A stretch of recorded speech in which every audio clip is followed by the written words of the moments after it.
nous avons appris que le Kula va être désenclavé dans les jours qui viennent et vous fournissez des efforts pour que ces projets puissent aboutir. Alors, la population voulait avoir plus de détails.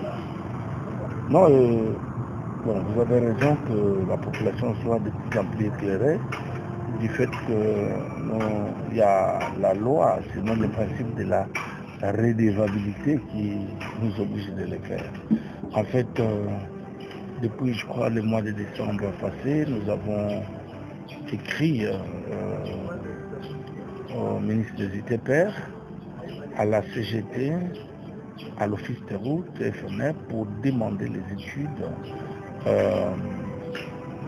d'une trajectoire, sinon de plusieurs trajectoires, notamment les trajectoires économiques allant de Tsundi Sud, d'abord allant de Sioni, Fugu, Tsundi Sud, Kakongo, et ça sort jusqu'à Fomba Falukula. Pourquoi nous avons créé ce boucle-là?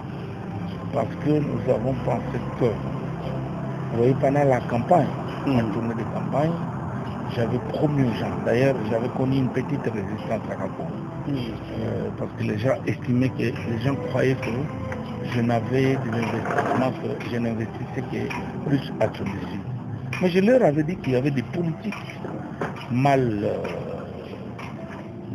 intentionnées qui m'interdisaient d'aller faire les travaux à Kakongo avec des discours sectoriels, séparatistes. Et bon, pour éviter des problèmes, je n'ai pas voulu mettre mes agents en difficulté. Mais la population pendant la campagne m'a dit, la population m'avait dit pendant la campagne que je ne m'occupe pas de ces politiciens qui n'ont rien fait, parce que Kakongo avait tout donné à certains politiciens, mais ils n'ont rien fait là-bas. Et comme ça, la population m'a dit, venez apporter-nous tout ce qui contribue au développement. Voilà pourquoi j'ai proposé les boucles allant de Sioni, Matambenge, donc ça relie 4 secteurs de l'Okula, plus le secteur de Boulanaku, Tchela, plus le secteur de Nzobelouz par Loali, la frontière de Loali.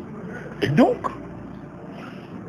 plus ça crée encore l'ouverture jusqu'à Mwanda, par le village Youvla, donc la route va jusqu'à Mwanda. Et donc, moi, j'apporte un projet qui désenclave 4 secteurs. Mais ce n'est pas en réalité ma vision. Moi, je ne fais que suivre la vision du chef de l'État. Le chef de l'État a parlé sur la connectivité des territoires, des secteurs de groupement pour désenclaver les milieux ruraux. Alors, c'est ce que j'ai appliqué. Et ce qui est grave, la personne qui porte la vision là, du chef de l'État pour la vendre et l'exécuter devant la population, c'est notre sœur Judith Souminois. La première ministre. La première ministre.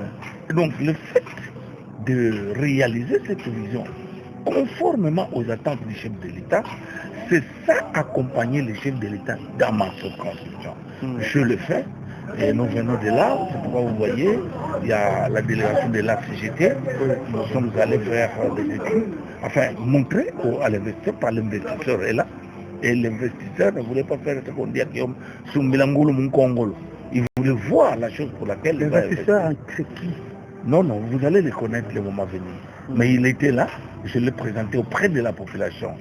Mais pour des raisons politiques, vous voyez déjà, quand déjà un politicien vertébré dit, il appelle la CGT pour dire arrêtez ce projet-là, arrêtez. Si vous ne faites pas, on doit d'abord négocier. Or, nous sommes à M23 ici pour venir négocier avec M23. Non. Si nous comprenons bien, cette délégation va juste faire des études. Non, les études ont déjà été faites par ma démarche. Qu'est-ce qui va se passer concrètement? Mais c'est le lancement des travaux. Donc, c'est-à-dire, l'investisseur est allé voir les travaux pour lesquels il va investir son argent. Et après, c'est le début du travaux qui va commencer. Et donc, ça, c'est la première étape. Mais maintenant que je parle devant vous, hier, j'ai encore reçu l'appel du ministre John Banza le ministre des ITPR, qui a déjà instruit à l'office de route et au FONER de prendre en charge le pont que je demandais, qui relie les secteurs de Tsanga Sud, c'est-à-dire qui relie les territoires de Lukula en passant par le secteur de Tsanga Sud, avec les territoires de Sekebanda. Et donc, maintenant que je suis avec vous ici, nous allons à Tsanga Sud pour maintenant les études du pont.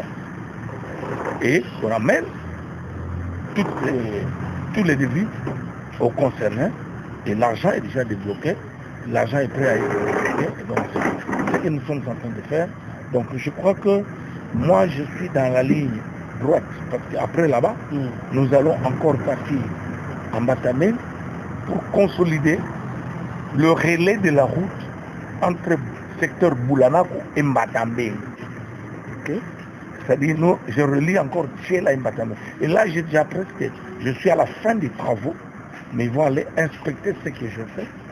Et après, nous irons encore à Patou pour aller vérifier la route menant de Patou jusqu'en Fouille. Parce que Foner accepte de prendre ça en charge sur ma demande. Et donc moi, à ce niveau, je n'ai pas à polémiquer avec X ou Y. Je ne fais que jouer mon rôle d'élu. On m'a trop critiqué. Ils ont dit non, mais Jonas fait des routes. Apparemment, il ne comprend pas sa mission parlementaire. Et tout ça, tout ça. J'ai pris mon note. Les critiques positives, je les ai prises. Et j'ai essayé de réajuster ma façon de fonctionner. Je fonctionnais comme le chef de l'État, c'est un homme intelligent et sage. Il a placé certaines personnes responsables. Parce qu'il y a quand même des ministres qui travaillent bien. Oui. Et c'est là l'occasion pour moi de témoigner. Notre collègue député John Banta, devenu ministre des ITPR, qui est très attentif au concret. De tout ce qui est concret qu'on lui propose, il monte là-dessus et puis il exécute. Et donc tout de suite là, nous allons pour exécuter voir les travaux du pont Tsanga Sud, Sekebanda. Hier, nous sommes allés voir notre boucle que nous créons allant de Sion, Tsundi Sud, Kakongo, partout jusqu'à Lukula. Et donc ce boucle-là va prendre plus ou moins 7 ou 8 frontières. Et donc ça va créer une zone, un corridor économique de haute facture. Et donc, au lieu que la population me demande l'argent, mais je crée un corridor qui va permettre à la population de trouver les moyens de vie et de se retrouver. Parce que par ce corridor-là, nos ressources agricoles vont avoir encore de la valeur parce que ça sera vendu en devise en Angola. Et donc, voilà. Merci beaucoup, honorable. Alors, si vous avez un message à lancer à l'endroit de la population du Congo central en général, en particulier celle de Lukula, qu'est-ce que vous direz? Non, le seul message que je lance, c'est dans l'unité que nous allons rebâtir le Congo. C'est dans l'unité que nous allons accompagner les chefs de l'État et c'est dans l'unité que nous allons réussir. Je regrette tout seulement d'avoir suivi des audios de certains Mouta. Je regrette d'avoir suivi les déclarations de certaines personnes politiques de mon territoire et qui ont incité les jeunes à se soulever contre moi parce que je proposais à désenclaver 5 secteurs de mon territoire. Je regrette. Je me réserve le droit de répondre. Mais je peux prévenir aux amis, aux frères, aux Mouta et aux jeunes. Je ne suis pas incapable de répliquer à la hauteur de la provocation. Si vous n'êtes pas avec les chefs de l'État qui sont, laissez-nous qui pensons que nous sommes avec Tshisekedi, laissez-nous faire des choses pour remonter le renom de notre leader sur le terrain. Moi, le président Vital Kamerhe m'a appris, Jonas, on ne fait pas la politique à contre-courant avec les chefs. Et c'est ce que j'ai fait. Très bien. Alors si vous êtes M23, allez suivre Nanga là-bas. Laissez-nous faire les choses ici pour le compte de Tshisekedi.